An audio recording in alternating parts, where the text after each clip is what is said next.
যিনি গত 12 বছর আইন মন্ত্রণালয় চালিয়েছিলেন তিনি আছেন। একে একে শাহজাহান খান ফারুক, সাবেক বাণিজ্যমন্ত্রী হাসানুল হক ইনুকে দেখতে পাচ্ছেন। একে একে আসামিদের সবাইকে কিন্তু হাজির করা হচ্ছে। আজকে মোট 12 জনকে হাজির করা হবে। আর দুইজন অসুস্থ, একজন আব্দুর রাজ্জাক সহ মোট 2 জন অসুস্থ রয়েছেন।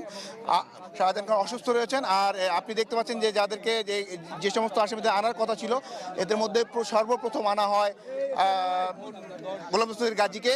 এখন আপনি দেখতে পাচ্ছেন যে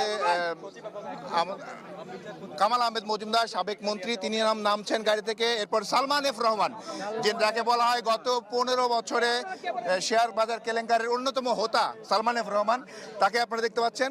এরপরে রয়েছেন সাবেক প্রধানমন্ত্রীর সাবেক উপদেষ্টা তৌফিক ইলাহি চৌধুরী, ঠিক পেছনেই রয়েছেন